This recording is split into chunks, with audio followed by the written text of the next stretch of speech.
So in this lab, we're going to be setting up an electrolysis cell using copper metal as both our anode and our cathode. And we're going to put our electrodes into an acidified solution of copper 2 sulfate.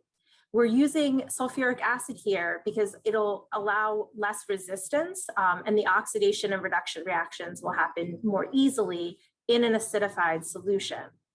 And then what we're going to do is we're going to take the mass of copper that's gained at the cathode and use that mass to ultimately figure out Avogadro's number as well as Faraday's constant. So we know those values. We're going to see if we're able to reproduce those values.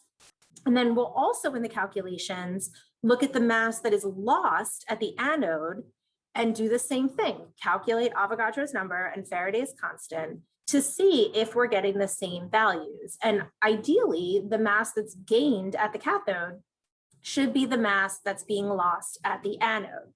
So what I have here are two pieces of copper metal, and I folded down the corner of one because I want to be able to remember which one is the anode, which one's the cathode. And so what I need to do first is I need to use my steel wool to remove any potential oxidation on the electrodes. So that's what I'm going to do first. And I already did most of this, but just to kind of give it one last.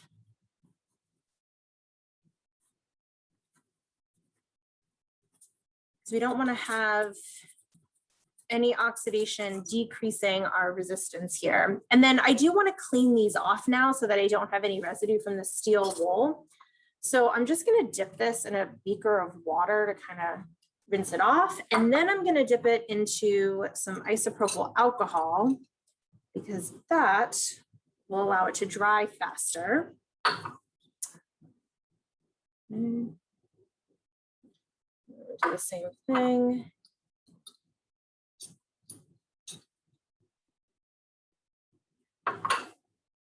And I can just give this a quick pat dry.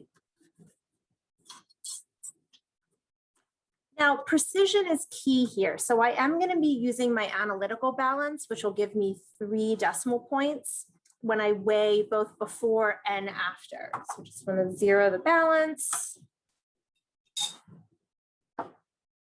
And so I'm going to record the mass of the strip. So it's 3.296. And then again, I've indicated in my data table, okay, this is going to be the mass of the strip that has the little fold here. So I can keep track of which is which. 0. And this one's weighing 3.116. The mass that I start with isn't important here. What matters is the mass gained or lost, because that's the number that I'm going to be using to ultimately figure out, like I said, Avogadro's number and Faraday's constant.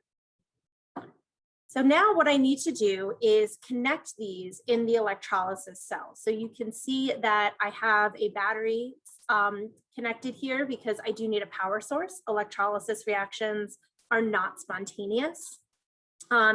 And then I have this hooked up to my voltmeter. I'm just gonna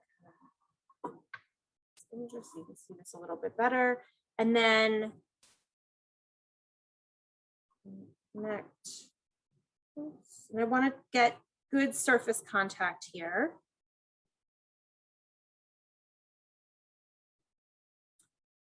I'm going to turn this on. And then I'm going to put these in the beaker and I'm going to allow this to run for 15 minutes. I'm going to be monitoring the current every minute because I want to try to keep a constant value for my current. And then after 15 minutes, I'm going to take these out, dip them in the isopropyl alcohol again to dry them faster, and then see what was the mass gained and what was the mass lost. So I just want to make sure that they're not touching each other in the beaker. And so, like I said, we're going to let this run for 15 minutes.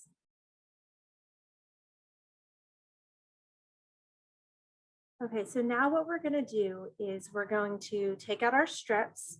Again, dip them just briefly in the isopropyl alcohol, which will allow them to dry faster. And then we're going to record the masses.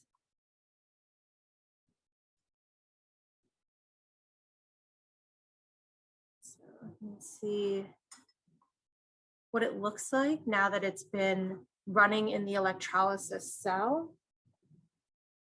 And I want to kind of be gentle here with this because I don't want to accidentally wipe off any of the deposited copper metal.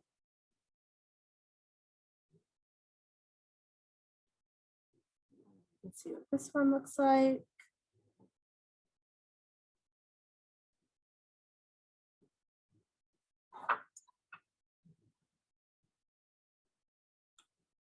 So I'm just going to zero my balance.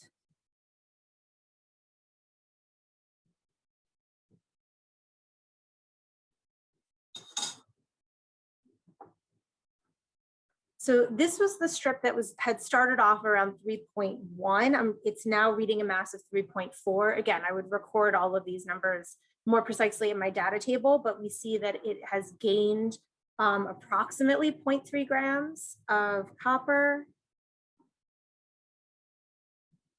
And then let's do the same thing with the other strip.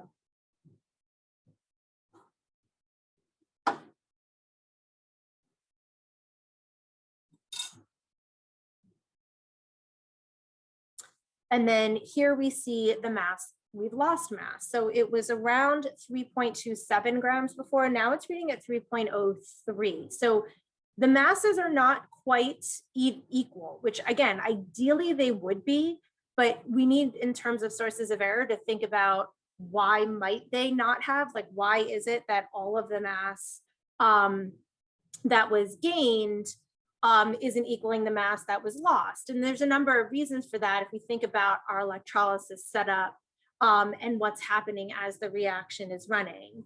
But I would record this mass as well, the mass that was lost.